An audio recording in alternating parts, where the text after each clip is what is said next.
everyone, this is Lovelin Johnson, and today we are going to be looking at the law of collaboration from the 16 undeniable laws of communication.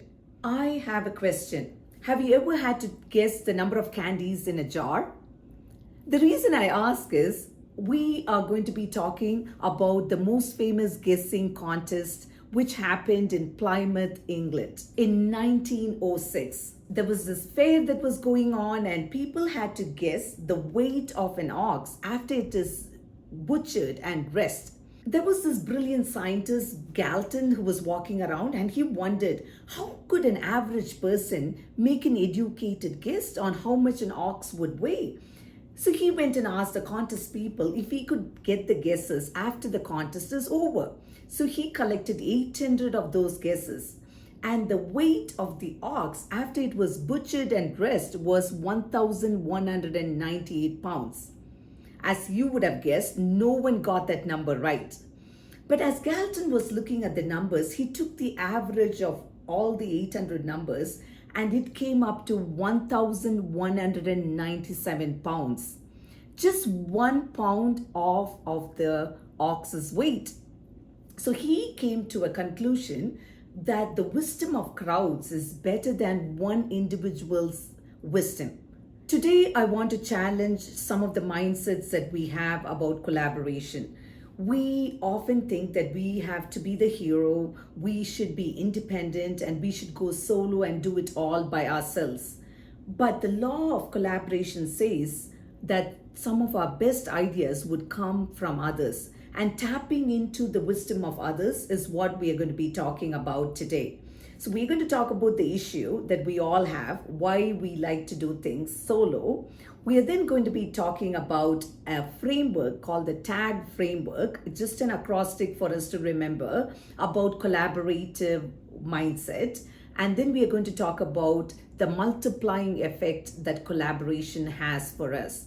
So let's start with the problem. Why do we like to do things solo? Because we often think when we ask people, we will appear weak. We want to have answers for everything. The other issue that we have is we have this brilliant mindset. We want to be the people who have solutions and answers for every problem that people would come up with. And often as a high achiever, most of us probably can provide a lot of great solutions, but we miss out on the opportunity of tapping into the wisdom of others. And the third thing is we think we know what the problem is and we address it with a certain mindset without being aware of our blind spots. And because of that, our solution is not perfect. And again, that brings us to the wisdom of collaborating with others.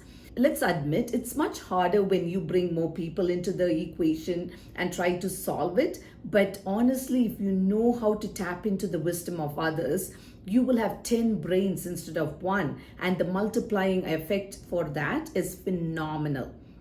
Now let's talk about the TAGG framework. I just brought this acrostic so it's easy for us to remember. T stands for think abundantly. A stands for ask and answer questions. G stands for generate ideas, and another G there stands for give and receive feedback. Think abundantly. Often we have this scarcity mindset instead of having an abundance mindset. And Stephen Covey talks about this pie in his book of 7 Habits of Highly Effective People, where when more and more people show up, our slice of pie gets thinner and thinner. A scarcity mindset would just panic about it, whereas an abundance mindset could think that I could always bake more pie and share it with others. And that's the difference between a scarcity thinking and an abundance thinking. When you have a scarcity mindset, often when someone else wins, you think you lose. But when you have an abundance mindset, when someone wins, you win. And that's the mindset you have. The other thinking that the book encourages is options mindset, thinking that there are more solutions for one problem instead of thinking there's just one solution.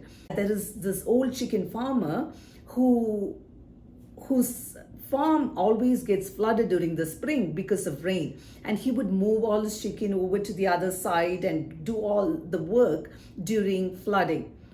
And he kept complaining to his wife over and over again every year during spring. And one day the wife got really tired and she said, I'm just tired of you constantly complaining about you having to move your chicken over to the other side and some would die in this process. I'm just tired of you sharing this. The farmer was very upset and he barked at her, saying, what do you mean? What other solutions do I have? For which the wife answered, you could buy ducks. It may sound like a cheesy story, but often we think we have a chicken farm and we think chicken is the only solution instead of thinking there could be other solutions for that problem. And I would encourage you to have the options mindset. There are multiple solutions for one problem, and having that mindset just makes us be more collaborative because we'll be welcoming ideas. The A in the TAGG framework stands for ask and answer questions. Most of us are really good in providing solutions. Our brain is wired in such a way that we could think of solutions, but are we good with asking questions? Are we intentional about asking questions? I would encourage you to ask and answer questions. Just having that mindset would help you to be more collaborative.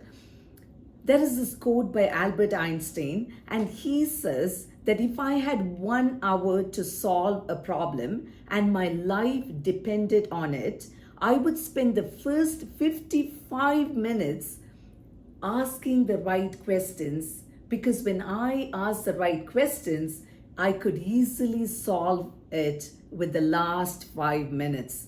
Think about how effective that is. The greatest scientist says that he would spend more time not thinking of solutions but asking the right questions. So I would challenge all of us to be intentional about asking the right questions. The G in the TAGG framework stands for generate ideas. We are collaborators. We need to tap into the brains and wisdom of others.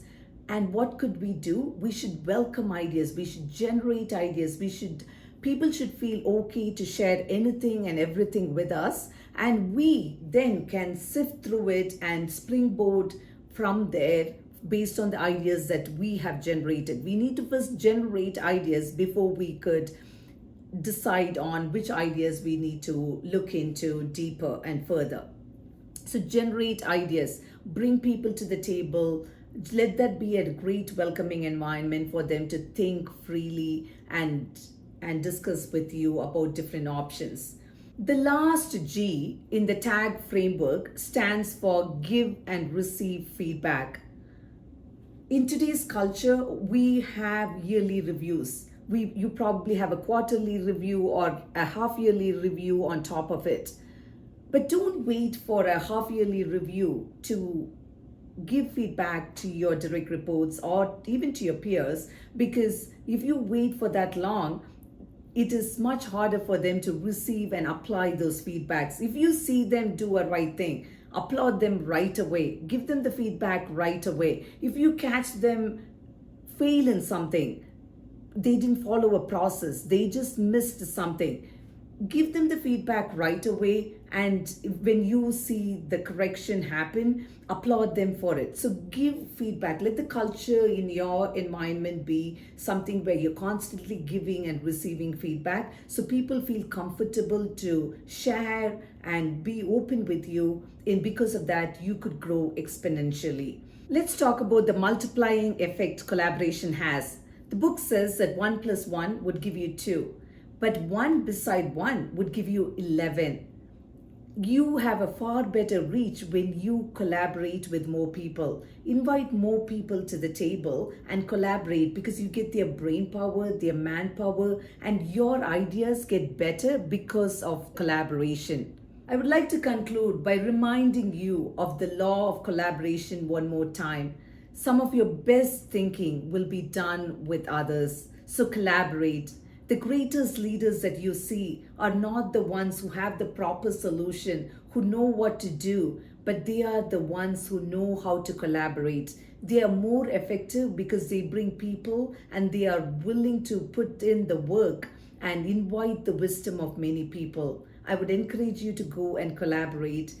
Change your me thinking into we thinking, and because of that, your ideas will be better for it.